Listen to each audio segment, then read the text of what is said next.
ମଣିଷର ସବୁଠାରୁ ବଡ଼ ଶତ୍ରୁ କ୍ରୋଧ। ହଁ ଆଜ୍ଞା, ମଣିଷର ସବୁଠାରୁ ବଡ଼ ଶତ୍ରୁ ତା ନିଜର କ୍ରୋଧ ହୋଇଥାଏ। ମଣିଷର ମନ ମସ୍ତିଷ୍କର ଶାନ୍ତିକୁ ନଷ୍ଟ କରିଥାଏ ଏହି କ୍ରୋଧ। କ୍ରୋଧ ଏମିତି ଏକ ନିଆଁ ଯିଏ ଜଳିକି ମଣିଷର ମନ ମସ୍ତିଷ୍କକୁ ଜାଳି ଦେଇଥାଏ। କୌଣସି କାରଣବଶତଃ ମଣିଷ ଯେତେବେଳେ ରାଗିଥାଏ ବା କ୍ରୋଧ କରିଥାଏ, ସେ ସମୟରେ ମଣିଷ ନିଜର ନିୟନ୍ତ୍ରଣ ହରାଇ ବସିଥାଏ।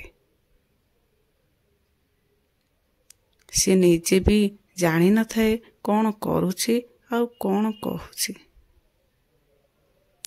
ପର ମୁହୂର୍ତ୍ତରେ ରାଗ ବା କ୍ରୋଧ ଶାନ୍ତ ହେଲା ପରେ ଖାଲି ଅନୁତାପ କରିବା ଛଡ଼ା ଆଉ କିଛି ନଥାଏ। ପ୍ରକୃତରେ ଯିଏ ନିଜର ଦୁଃଖ କଷ୍ଟ କାହାକୁ କହିପାରେନି, ସେହି ମଣିଷ ଅଧିକ କ୍ରୋଧୀ ହୋଇଥାଏ। ଭିତରେ ଥିବା କ୍ରୋଧ ପାଇଁ ଆମେ ଅନ୍ୟମାନଙ୍କ ପାଖରେ ଛୋଟ ହୋଇଯାଏ। କାହିଁକି ନା ଆମ କ୍ରୋଧ ପାଇଁ ଜଣେ ମଣିଷର ଭୁଲ ଥାଉ କି ନଥାଉ, କ୍ଷମା ମାଗି ଆଗକୁ ବଢ଼ିଯାଏ। କ୍ରୋଧ ମଣିଷର ମୂର୍ଖତାରୁ ଆରମ୍ଭ ହୋଇଥାଏ, ଅନୁତାପରେ ଶେଷ ହୋଇଥାଏ। କ୍ରୋଧ ବେଳେ ଚୁପ୍ ରହିବା ବୁଦ୍ଧିମାନର କାମ। ବୁଦ୍ଧିମାନ ବ୍ୟକ୍ତି କେବେ ହେଲେ କଥାରେ ରାଗିବା ବା କ୍ରୋଧ କରନ୍ତି ନାହିଁ। କ୍ରୋଧୀ ମଣିଷ କେବେ ହେଲେ ବୁଦ୍ଧିମାନ ମଣିଷ ହୋଇନଥିବ। ରାଗ ବା କ୍ରୋଧକୁ ନିୟନ୍ତ୍ରଣ ରଖିବାର ଗୋଟିଏ ଉପାୟ, କ୍ରୋଧ ବେଳେ ଚୁପ୍ ରହିବା ସହିତ ଗୋଟେ ଥର ଭଗବାନଙ୍କ ନାଁ ଉଚ୍ଚାରଣ କରନ୍ତୁ। ଦେଖିବେ ଧୀରେ ଧୀରେ ମନ ଓ ମସ୍ତିଷ୍କ ଶାନ୍ତି ମିଳିବ।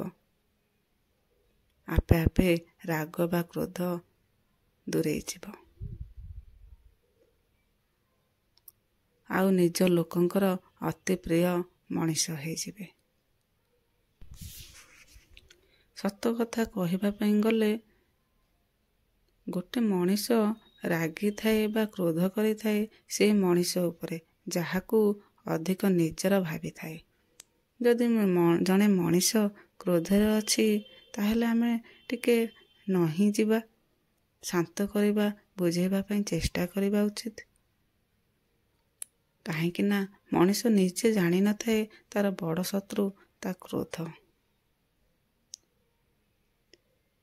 କ'ଣ ସାଙ୍ଗମାନେ ବୁଝିପାରିଲେ? ସାଙ୍ଗମାନେ କ୍ରୋଧ କର ନାହିଁ କି କ୍ରୋଧୀ ହୁଅ ନାହିଁ।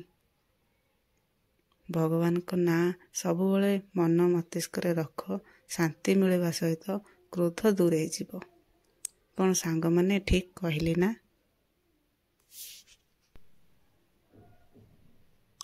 ବହୁତ ବହୁତ ଧନ୍ୟବାଦ ଭିଡ଼ିଓଟିକୁ ଶେଷ ପର୍ଯ୍ୟନ୍ତ ଦେଖିଥିବାରୁ। ଦୟାକରି ଚ୍ୟାନେଲକୁ ଲାଇକ୍, ସବସ୍କ୍ରାଇବ୍ କରିବା ପାଇଁ ଭୁଲିବେ ନାହିଁ।